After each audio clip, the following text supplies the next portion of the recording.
ఇచ్చినందుకుగా వెనుకోటు కూడా బోనస్గా ఇస్తారనమాట.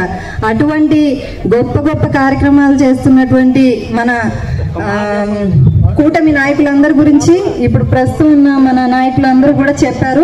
కూటమి ప్రభుత్వంలో జరిగే అరాచకాలు, అలాగే వారు ఏవైతే హామీలు ఇస్తూ ప్రతి ఒక్కదానికి ఎగనామం పెట్టి 100% హామీలు ఇస్తే 20% పూర్తి చేసి మొత్తం మేము పూర్తి చేసేసాం, చేయలేదన్న వాళ్ళకి నాలుగు మందం అయిపోయింది, లేకపోతే కళ్ళు కనబట్టలేదు కబోదులు అని రకరకాలుగా మాట్లాడుతున్నటువంటి నాయకులందరికీ కూడా మనసులో అందరికీ తెలుస్తుంది, ఎవరైనా సరే తప్పు చేస్తే మనం తప్పు చేస్తున్నామా ఉప్పు చేస్తున్నామా అన్నది ప్రతి ఒక్కరికి ఆత్మసాక్షి అనేది ఒకటి ఉంటుంది. ఎవరైతే ఈరోజు ఓట్లు వేసి వారిని గెలిపించారో ఖచ్చితంగా వారి అంతరాత్మకు తెలుస్తుంది మేము నష్టపోతున్నాము. ఏదైతే ఎవరైనా సరే ఎలక్షన్లో మనం చూస్తాం, అందరూ హామీలు ఇస్తారు కానీ ఇలా బాండ్ పేపర్ల మీద సంతకాలు చేసేసి మరీ మోసం చేయడం అనేది నేనైతే ఎక్కడ చూడలేదు. నేను ఇక్కడ కార్యక్రమం స్టార్ట్ చేసిన తర్వాత చూశాను ఈ బాండ్స్, ఈ సంతకాలు ఇవన్నీ. మరి మీరు చూసారో మీ అందరి ఇళ్ళకి వచ్చి మేబీ ఇచ్చి ఉంటారు. ఎవరైతే కూటమి నాయకులు ఎవరున్నారో వారందరూ వచ్చి దాని మీద సంతకం చేసి మనస్ఫూర్తిగా ప్రమాణం చేస్తూ ఇచ్చిన హామీలన్నీ కూడా ఒకటి కూడా హామీలన్నీ అమలు చేయకపోగా ఆయన ఏం చెప్పారు, జగన్ గారు ఇచ్చినటువంటి నవరత్నాలకు బదులుగా నేను సూపర్ 6 అని కనిపెట్టాను, ఈ సూపర్ 6 కాకుండా జగన్ గారు చేసేది కాకుండా ఇంకా ఎన్నో అభివృద్ధి పనులు చేస్తానని చెప్పి అన్నిటికీ కూడా ఎగనామం పెట్టింది మనం పరిస్థితులన్నీ చూస్తున్నాం. కాబట్టి ఒకటి మీరు అందరూ కూడా గమనించుకోండి, ఇక్కడున్న ప్రతి ఒక్కరూ కూడా మీరు చుట్టుపక్కల ఉన్న అందరికీ తెలియచేయవలసింది ఏంటంటే, ఆయన చెప్తున్నారు కదా జగన్ గారు ఏవైతే ఇచ్చారో హామీలు, వాటితో పాటుగా ఆయన ఏం చెప్పారు, ఏ హామీలు ఇచ్చినా సరే దానిలో ప్రతిదీ అమలు చేస్తున్నాము అని వాళ్ళు భ్రాంతుల్లో ఉంటున్నారు. కాబట్టి ఎవరైతే మీ ఇంటికి వస్తున్నారో, ఇప్పుడు తొలి అడుగు ముందడుగు అని ఒక ప్రోగ్రామ్ ఏదో పెట్టారు, ఆ ముందడుగుకి వచ్చినప్పుడు మీరు అందరూ నిలదీసి అడగండి, ఇందులో బాండ్ పేపర్లో మీరు ఇన్ని లక్షల రూపాయలు బాకీ ఉన్నారు, సంవత్సరానికి మీకు ఖచ్చితంగా ప్రతి ఇంట్లోనూ రావాల్సిన అమౌంట్ ఎంత అనేది వాళ్ళు క్యాలిక్యులేట్ చేసి ఇచ్చారు. కాబట్టి ఆ అమౌంట్ ఏది, మీరు బాకీ పడిన అమౌంట్ అంతా కూడా మాకు ఎప్పుడు తీరుస్తారో అనేది ఒక్క మాట అడగండి చాలు, ఇంకేం చేయక్కర్లేదు. వారి పతనం అక్కడి నుంచి మొదలవుతుందని నా ఉద్దేశం. కాబట్టి మీరందరూ కూడా నడుం బిగించి ప్రతి ఒక్కరూ కూడా మన నాని అన్న గారు, అలాగే సింహాద్రి గారు, మన జిల్లా నాయకులందరూ కూడా ఏ బాట అయితే చూపిస్తున్నారో మన జగన్ గారు ఆదేశించిన ఆదేశాల ప్రకారంగా మీరందరూ కూడా ప్రతి ఇంటికి వెళ్ళి వారు చేసిన మోసాన్ని మాత్రం ఖచ్చితంగా తెలియచెప్పాలని చెప్పి మనస్ఫూర్తిగా కోరుకుంటూ మీ అందరికి రైస్ పట్టుకుంటే దాని మీద నా మీద ఒత్తిడి తీసుకొస్తున్నారో థ్రెటనింగ్ కాల్స్ వచ్చినాయని చెప్పి పేపర్కి వచ్చింది. నేను ఏదన్నా ఎవరైనా రహస్యంగా చెప్తే చెప్పడం కాదు, పేపర్కి వచ్చింది, జ్యోతి పేపర్కి వచ్చింది. మట్టి ఇసుక తప్ప, బియ్యం తప్ప వేరే పని లేకుండా కొట్టుకుతుంటున్న మన ఎమ్మెల్యే గారి కొడుకు వాళ్ళ అల్లుడు కలిసి చేస్తున్న ఇదంతా మీకు ఎవరికి తెలియదు కాదు. రోజు పేపర్లో వస్తుంది, ఈయనేం చేస్తాడో తాడ తీస్తా తిట్టి తీస్తా తొక్కుతాడంటాడు.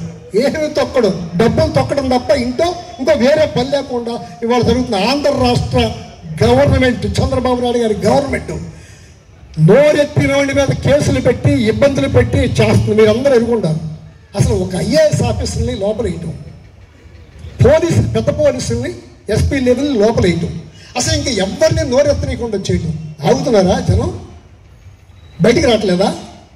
ఈ మధ్యన చెప్తున్నారు, నేను ఫలానా తాలూకా ఎమ్మెల్యే తాలూకా మనిషిని, స్టిక్కర్ ఉంటుంది వెనకాల, ఏ తాలూకాను ఎందుకో తెలియదు, అన్ని కేకలు పెడుతున్నారు. ఇవాళ మీరు జగన్మోహన్ రెడ్డి గారు వాడిపోయిన 6 నెలల్లో బయటకు వస్తే వేలాది మంది ఆయన ఎమ్మడబడి రావడానికి కారణం మీరు చేసిన పాపిష్టి పని కదా. ఇవాళ ఈ కార్యక్రమాలు నా ఉద్దేశ ప్రకారం, నా పర్సనల్ ఒపీనియన్, ఇది చాలా తొందరపడి మనం పెడుతున్నాం. ఆ పెడతానికి కారణం ఎవరంటే తెలుగుదేశం గవర్నమెంట్, చంద్రబాబు నాయుడు గారు వాళ్ళ అబ్బాయి చేస్తున్న పనుల మూలంగా ఇంత ఎర్లీగా ముందుకొచ్చి మనం చెప్పాల్సి వస్తుంది. ఏం చేస్తున్నారండి? ఎక్కడికి వెళ్ళనివ్వరా? మామిడికాయ రైతులు పలకరించడానికి వెళ్తుంటే అసలు విధ్వంసం చేసేస్తున్నారంట. ఎందుకు వస్తున్నారు జనం? వాళ్ళందరూ వైఎస్ఆర్సీపీ కార్యకర్తలేనా? దాంట్లో రైతులు లేరా?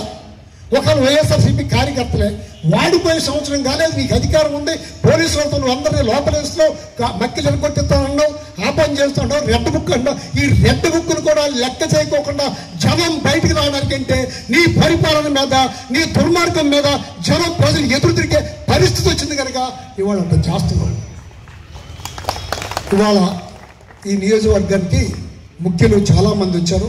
వాళ్ళతో పాటు వాళ్ళు మాట్లాడించి మన అవనగడ్డకు సంబంధించి మన మామూలుగా ఊరేగింపుగా వెళ్ళి చేస్తారా? ఇప్పుడు చేశారా? ఒక మాట నిజంగా నీకు జరిగింది నిజమైన అవమానం అయితే, నిజంగా నిన్ను తన్నారో, కాలు చేయి ఎరగొట్టారో, నిన్ను హింసించారో, పొయ్యి సెగ రగిలించుకుంటా ఉండు. సైలెంట్గా నీ పని నువ్వు చెయ్యి. అంతేగాని నిన్న కూడా చెప్పాను, అరిచే కుక్క కరవదు, కరిచే కుక్క కరవదు. సైలెంట్గా ఎవడ పని అడి చేయాలి తప్పితే ఊరికి రప్ప అంటే ఏమవుతుంది, వీడు క్వార్టర్ వేసాడు అనుకుంటా అంటారు. నీకు కసి ఉంటే, నీకు కోపం ఉంటే, నువ్వు అవమానం నిజంగా నీకు జరిగింది అవమానం అయితే ఉంచుకో, కడుపులో పెట్టుకో. సమయం వచ్చినప్పుడు ఎవరికి ఇవ్వాల్సింది వాడికి ఇచ్చేసేయి. దానికి చెప్పక్కర్లా, నువ్వేమి అడగక్కర్లా ఎవరిది. ఊరికే మాటకి అది ఇదని మైకెత్తి మాట్లాడక్కర్లా. కడుపులో పెట్టుకో.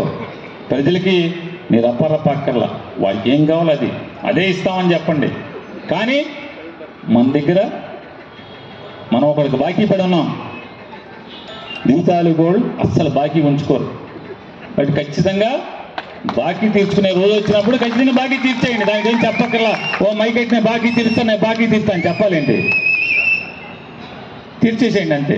దానికి ఏం చెప్పాల్సిన పని లేదు, రప్ప అనాల్సిన పని లేదు. అది గుర్తుపెట్టుకోమని చెప్పని మీ అందరికీ విజ్ఞప్తి చేస్తూ, కేసులతో, లాఠీలతో, తోటాలతో జగన్మోహన్ రెడ్డినే కాదు, ఈ సముద్రం పక్కన లేదా ఈ దివిలో ఉన్నటువంటి చిన్న కార్యకర్తను కూడా ఎవడు బెదిరించలేడు, అదిరించలేడు, మమ్మల్ని కట్టడి చేయలేరు అనేది చాటి చెప్పమని చెప్పని దిగుతాలిగా వైఎస్ఆర్ కాంగ్రెస్ పార్టీ కుటుంబ సభ్యులందరికీ విజ్ఞప్తి చేసుకుంటూ, జై హింద్, జై